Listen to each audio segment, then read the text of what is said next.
just while we're waiting, to the last question with regard to the striate vascularity, the striate vasculopathy. I'm sorry I did not understand the question.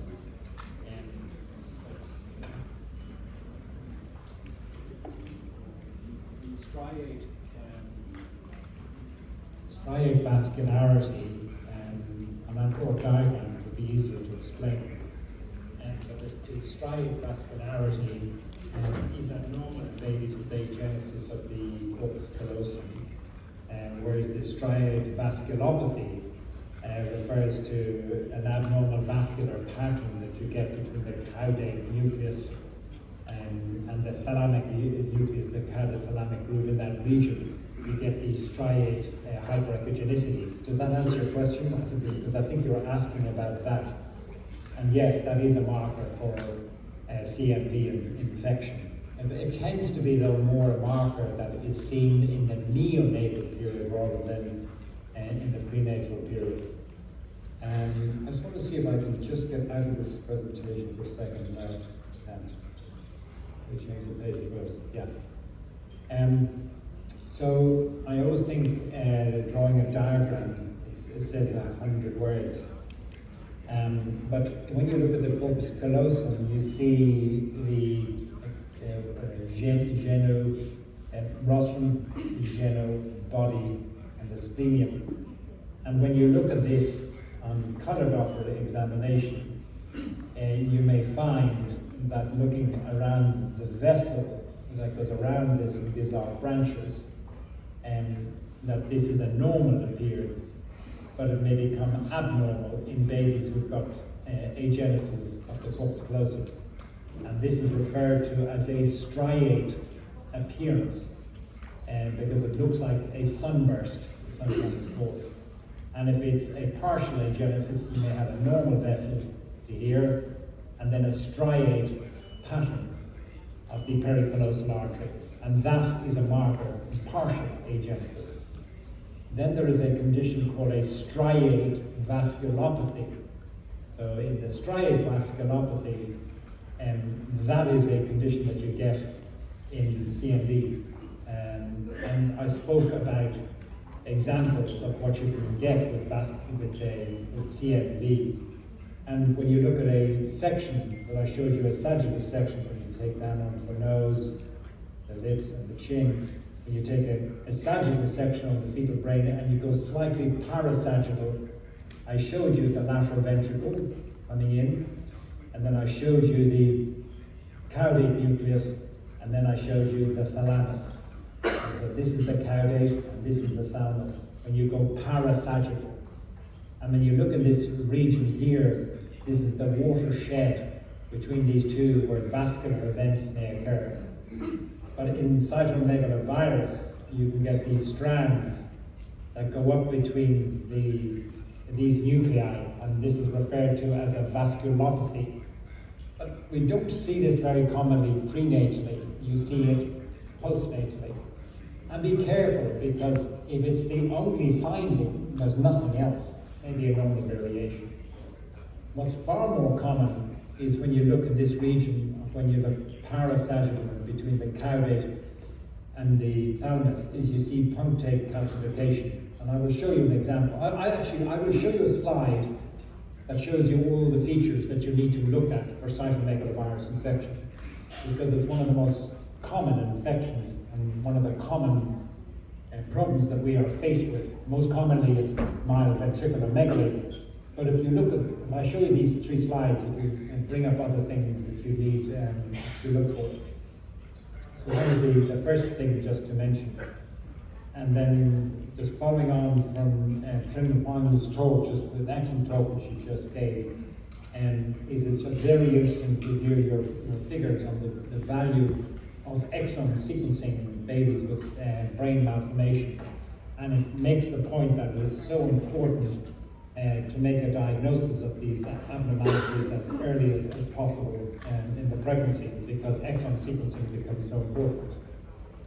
The last thing which I wanted to mention was in all of these patients that we scanned, we were looking for features of migrational brain disorders, either lysencephaly, the smooth brain, or either excessive sulcations and gyrations, where you get the cobblestone abnormalities. And I think for us, these are extremely challenging to pick up prenatally. A lot of these are picked up in the hands of experts, but on routine screening, we don't pick these up. We may see signs, and the first thing when we're doing a section on the brain, we may see that the lateral ventricles are dilated. You have a cave septum pellucidum here. This may be the first sign, but we spoke today about 3 important sulci that are important to see. And we spoke about seeing the Sylvian fissure being one. We spoke here about looking at the cave septum pellucidum, that there's another fissure here which is called the cingulate gyrus, that's 2. And then the third one to look for is from the midline is the parietal occipital fissure. These are 1, 2, and 3. I think these are very important structures to look at routinely in imaging every baby across all trimesters, and to get some idea or some understanding of what they should look like. I will say to you, the one that I see as being most important of all of these is the Sylvian fissure, in terms of trying to pick up migrational brain disorders. Because this is something that everybody should know, in a sense of doing an examination as to what a Sylvian fissure looks like when you are looking at it on sagittal imaging of the brain. On axial imaging of the brain. When you look at a scan that's at 18 to 20 weeks of gestation, it just looks like that. When you're looking at a scan between 22 weeks, it rises at about 45 degrees and then comes down. So that is at 45 degrees. And that's around about 20 to 22 weeks of gestation. So that's what you should see in a baby at around 22 weeks of gestation. And then when it gets to 24 weeks of gestation, it should look like this at 90 degrees. And then when you get to 26 weeks of gestation, you then begin to see operculization of the Sylvian fissure. And then by the time you get to 30 weeks of gestation, you see operculization anteriorly meets operculization posteriorly by 30 weeks of gestation.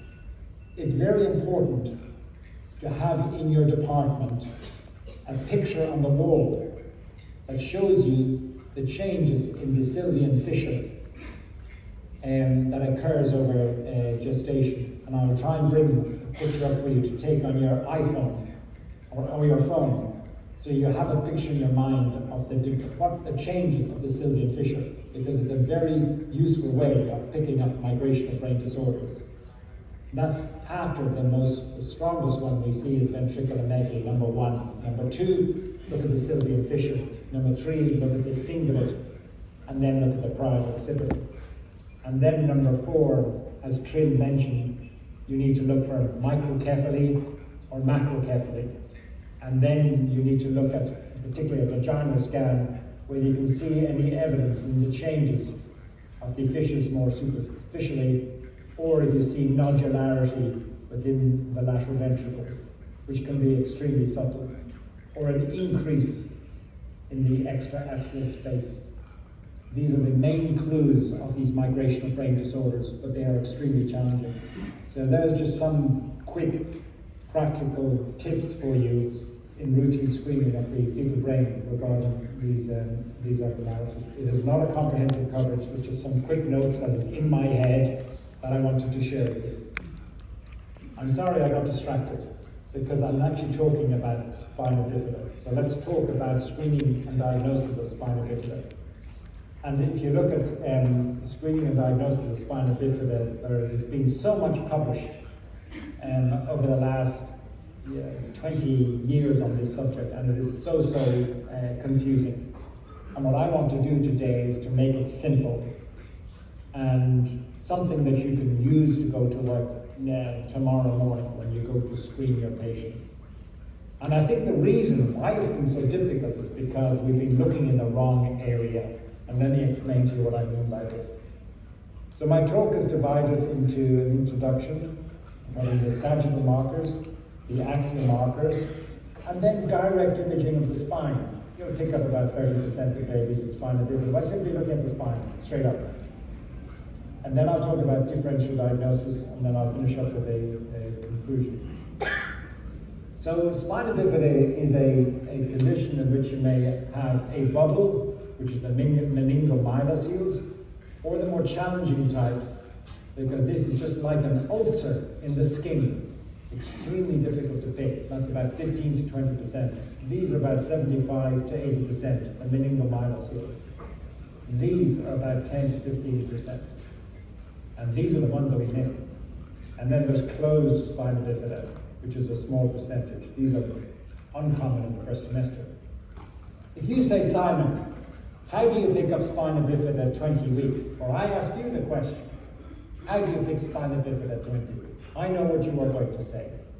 You're going to say, Simon, I look for a banana-shaped cerebellum. That's how I know I'm going to pick it up. And I know I'm also going to pick it up because the head is lemon-shaped. I'm going to pick up a lemon head. And with those two signs, Simon, I'm going to pick up 99% of babies with open spina bifida. And I say to you, I agree with you. I think they do signs of a banana-shaped cerebellum and a lemon-shaped head, and 20 weeks will detect 99% of babies with open spina bifida. So then you say, Simon, if you look at the posterior cranial fossa, the cerebellum, and the cisterna magna in the second trimester, that's what we should do in the first trimester. No, that's the wrong answer. And that's why it's taken us so long to understand spina bifida. 20 markers have appeared in the literature in 15 years. And why are there so many markers? Because we have been focusing in the first semester on changes in the posterior cranial fossa, when in fact the answer in the first semester is not the posterior cranial fossa, it's the midbrain and the brainstem. It's by looking at these structures here in the first trimester, not these structures here. This is the second trimester, this is the first trimester changes. So, I show you here a case of a baby with spina bifida in the second trimester, and I show you a case of a baby with spina bifida in the first trimester. This morning when we did a live scan, I showed you that this is the picture of the cerebral peduncles and the thalami.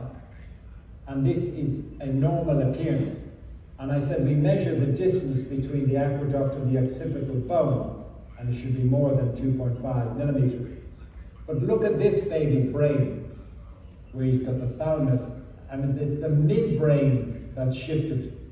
And the midbrain sits exactly right beside the occipital bone. It's simple. You just look at the midbrain and the brainstem and watch it shifted posteriorly. And that's a very powerful marker. Remember, when you use this sign, which remember I spoke about 4 segments of the brain, it's this segment number 3 that I'm talking about, where you show that picture of the aqueductus sylvius and the mesencephalon and the thalami, and you see it's a good distance away. It's in this third section you must have no choroids in view. That's extremely important. If you want this to work for you tomorrow morning, you must have no choroids in view. Because remember, in the first trimester, there is no cavum septum pellucidum. So how do you know you're at a transthalamic section if you don't have a CSP? Because in the second trimester, you have an anterior landmark and a posterior landmark for the ischial sections. In the first trimester, you don't. And in fact, ischial don't make any recommendation about the first trimester, about sections. But I think one way of avoiding taking an oblique section and making a false positive or a false negative diagnosis using this sign is by simply making sure that no choroids are in view. So if you're like this, choroids are in view. If you are like this, there are no choroids in view. If you take this section of the brain in every baby at 13 weeks, you will pick up spina bifida. It is that easy. The other markers that have been described is by looking at the intracranial translucency.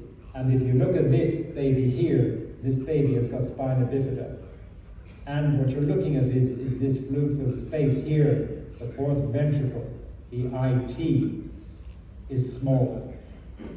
At the very beginning, when this was published, we said that the IT, or the fourth ventricle, is obliterated in spina bifida in 100% of cases. But now we know this is not true.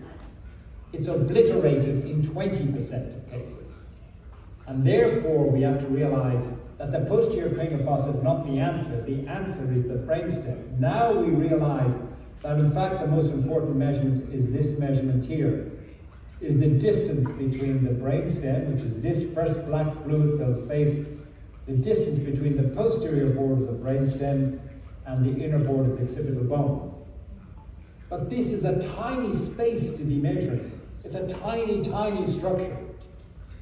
And this is why I believe that looking at axial section is the easiest, because everybody in this room knows what a BPD looks like, because you do it every day. It takes a lot of time to train up and recognize that that brainstem, this IT, and the cisterna magna proportions are not normal. Many of you may look at this baby and say, I think this is normal, and I understand that, but it's not normal. Therefore, you must either measure something every day before you understand and gain experience. And if you are going to measure something, measure the brainstem to the occipital bone. The other thing to mention, if you look at here, this is the sphenoid bone. It's a very easy structure to see at 12 to 13 weeks. And if you draw a line over the maxilla, going over the top of the maxilla and drawing over the sphenoid bone, you draw a line here, you will see that this is displaced posteriorly and inferiorly. So it's pushed back and it's pushed inferiorly. The normal position for the thalamus is here, with the junction of the mesencephalon here, and then the brainstem is here. That is the normal position. But if you draw a line using the sphenoid bone and the tip of the maxilla and go to the occiput, you will see that it's displaced. And then after several years, you will look straight away and say, this baby's got spina bifida. Okay, so I believe these, I'll show you what happens in spina bifida. Look at this image. This looks normal. 3, 2, 1. Black spaces. Biggest, intermediate, smallest. This is normal. This is what happens in spina bifida. Just watch closely. It gets pushed inferiorly, posteriorly, and inferiorly. And this is what it looks like. So that's what a baby with spina bifida looks like on sagittal imaging. This is what happens on axial imaging. The midbrain and the brainstem are pushed posteriorly. If you can remember and take sleep tonight with these 2 video clips in your head, you will pick up every single baby with spina bifida going forward from this day forward. Just those 2 signs by looking at that. These are the primary signs. I call these the primary signs. These are the secondary signs. And I am not going to go through the secondary signs because I only have 30 minutes to cover this subject. But these are all the other markers that are used to describe spina bifida in the first semester of pregnancy. So, when you go to work tomorrow morning, you are going to do a 4-section analysis of the fetal brain. And when you come to this section here, you're going to say, Simon, this baby does not have spina bifida. And I will say to you, I agree with you. It's very unlikely. And then you will say, Simon, let me also tell you that I can see a normal fourth ventricle, the whole area of the fourth ventricle, or the IT. And that's also normal. You say, Simon, I don't think this baby has spina bifida. And I say to you, I agree with you. So, We've spoken earlier today about these spaces, and I think you now all know these spaces, 1, 2, 3, brainstem, fourth, and cisterna magna. I now want to show you examples of babies with spina bifida, one after the other. And so you have an image in your brain leaving the room today, so you understand what happens in babies' spina bifida. And I will repeat this by showing this graphic on this here. And this is the aqueduct of Sylvius in here. And when the aqueduct of Sylvius is displaced, it also becomes very small, or may, in fact, disappear. That's what happens. Okay. Now I want to show you the other signs of spina bifida. You see here that there is fluid in the lateral ventricle, and the choroids occupy more than 50%. This is a baby with spina bifida. There is no fluid. It's called a dry brain. This is a baby with spina bifida where the caudum velum interpositum is absent. This is a baby with spina bifida where the aqueduct of Sylvius has got fluid, where the aqueduct of Sylvius has got no fluid. This is a baby with spina bifida who's displaced, where the distance between the aqueduct of Sylvius and the occipital bone is reduced. This is a baby with spina bifida where you see the normal shape. It looks like a flower, the tulip, T-U-L-I-P. But in this baby, it's parallel. So that's parallel cerebral peduncles is the clue. And in this baby, it's got a lemon-shaped head, which happens usually at 14 weeks at the end of the first trimester. And in this baby at 14 weeks of gestation, you may see the banana-shaped cerebellum at 14 or 15 weeks. So they are all the axial findings. Now, I want to ask you a question. And I'm going to show you 2 cases. And I'm going to ask you to tell me which baby is normal and which baby has got spina bifida. This is case A, and this is case B. And they are both at 12 to 13 weeks of gestation.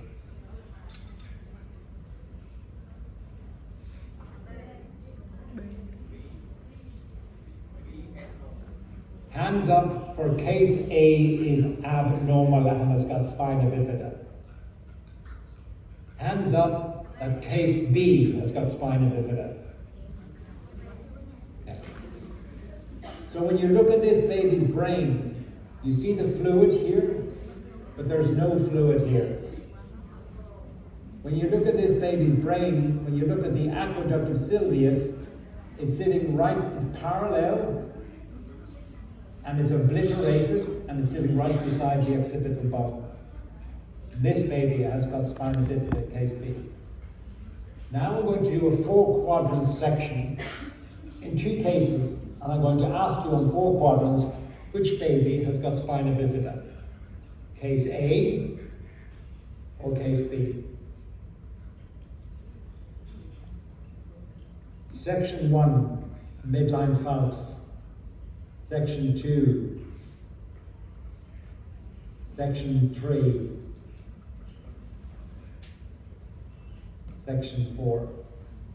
Do you see the difference between these 2? It's very obvious now. Because you all recognize on all 4 sections in these 2 babies that is abnormal. And that's why routinely in imaging, you need to do a 4-section analysis. I'm going to show you many cases, so you never forget this sign. Spina bifida. Spina bifida.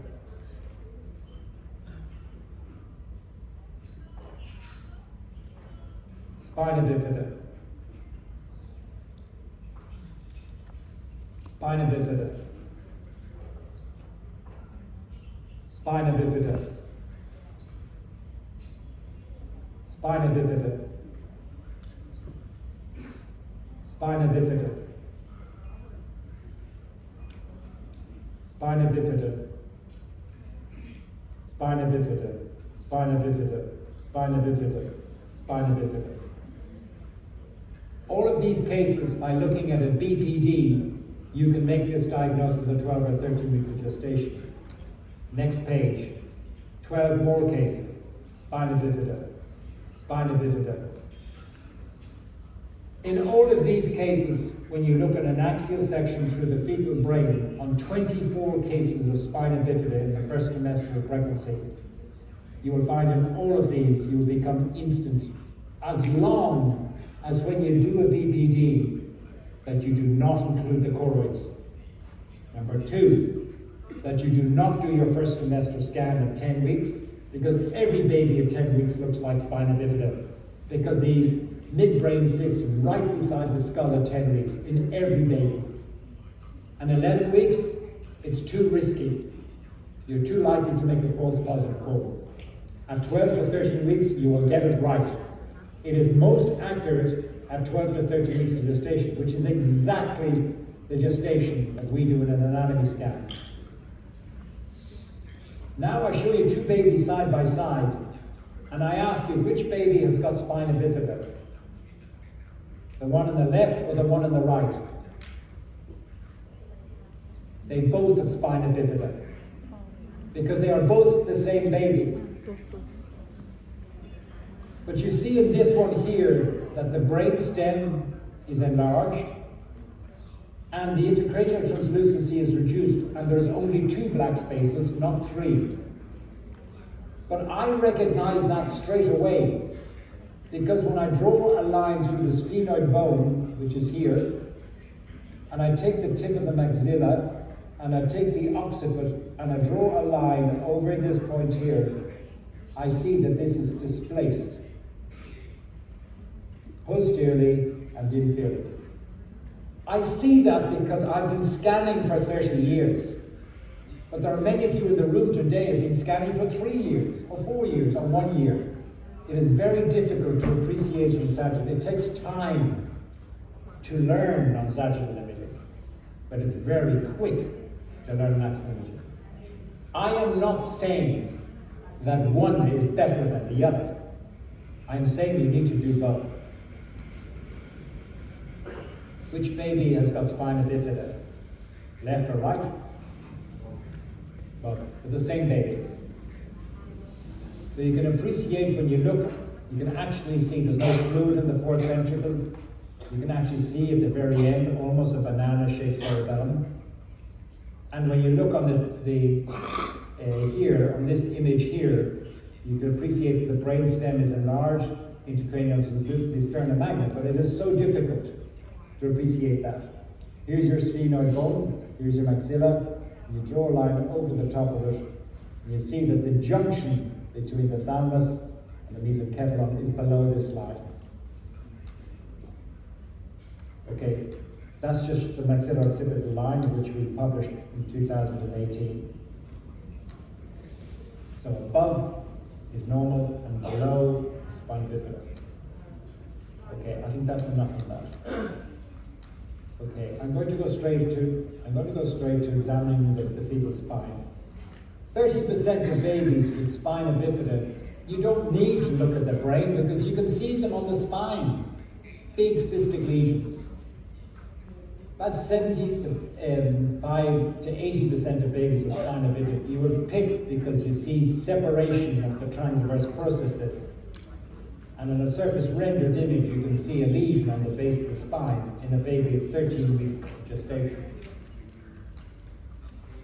These, however, are much more difficult. This baby's spine looks completely normal, but it has got spina bifida. How do I know it's got spina bifida? Because the head signs were abnormal. I knew it was spina bifida. But look how difficult it is to see. It's only when the baby turns over, or when I look at a coronal section, that I can actually see the baby's got spina bifida. And this is the defect right here. There. You see how difficult that is? And if you are saying, Simon, I see the head signs are present, but the spine looks normal, what do I do? I answer you and you say is, do not make a diagnosis until you are certain. And if the spine looks normal and the head looks abnormal, then bring the patient back another week. Because every baby, or 2 weeks or 3 weeks, because every baby with open spina bifida at 15 weeks, will have a banana-shaped cerebellum. So if you want the earliest time for the second trimester signs, lemon-shaped head, banana, it's 15 weeks. But remember, for these difficult cases, bring the patient back. The other thing which is very valuable is to do a 3D evaluation of the spine. And this shows a rendered image showing the ulcer or defect in the spine. And I like to compare it with the 2D because I can see the transverse processes and I can see that the skin is open. But again, this requires a lot of experience in 3D volume and manipulation to be able to confirm this diagnosis. And then there's the third group, which is the spinal dysraphism. And these are grossly disrupted spines in babies typically with trisomy 18 or 13. These are generally very easy diagnosis because it's not just the spine is open, the spine is disrupted. And then the very last group is extremely difficult. This is a patient who I saw very recently who has a completely normal posterior brain. But when I looked at the base of the spine, I could see that there was a lesion at the base of the spine. But there's a normal brainstem, normal intracranial transducer, and normal cisterna magna. 3, 2, 1. And the distance between the brainstem and the occipital bone was normal. But the baby had a lesion at the base of the spine. This is closed spina bifida in the first trimester of pregnancy. And then if you look at the baby turns over, and now you can see that lesion there. And she is now 20 weeks of gestation and continuing with the pregnancy, normal chromosomal microarray following amniocentesis. So these are uncommon in the first trimester. I'll skip this. Okay, finishing up the talk is differential diagnosis. When you see this picture of a baby who's got a lesion at the base of the spine, if it contains solid elements, it's far more likely that this is going to be a sacrococcygeal teratoma and not a spina bifida. And in some babies, it may be extremely difficult, where you see a cystic lesion at the base of the spine, and you say, Simon, I think it's spina bifida. I then say to you, show me the sagittal section. And when I look at the sagittal section, it is very low. I know it's very low because this here, hypoechoic, two lines, is the pubic symphysis. And this is female genitalia, and it's below the level of the pubic symphysis, where if it's a sacral meningocele, it should be here. So what do? I look at the brain, and the aqueductus sylvius to the occipital bone is okay. I don't think this is spina bifida. This is a baby who's got a sacrococcygeal teratoma that's just presenting as a fluid-filled space. And this is the same patient back at 18 weeks with a normal posterior cranial fossa, again the pubic symphysis, and a sacrococcygeal teratoma. And this carries an excellent prognosis, a very different prognosis to spina bifida. Be careful if you see a lesion at the base of the spine, do not jump to a diagnosis of this being spina bifida. It's the cord, yes. It's the umbilical cord, and it may look like spina bifida, but it's not spina bifida. And you do a surface rendered image, you see a loop of cord going across the fetal back. In this case, it's a loop of cord going across the fetal back, but it also is spina bifida. So here's the open spina bifida, and here's the loop of cord. So in summary, when you go to work tomorrow morning, take a BPD in every patient and look at the size of the aqueductus sylvius. Look at the lateral ventricles. Look at a sagittal section and look at the 3 black spaces. And if you just look at those 2 markers, these are the most powerful markers in detecting spina bifida in the first trimester of pregnancy. Thank you very much for your attention.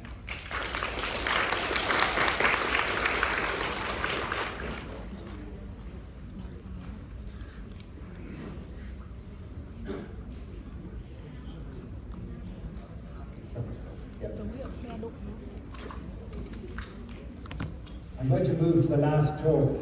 very quickly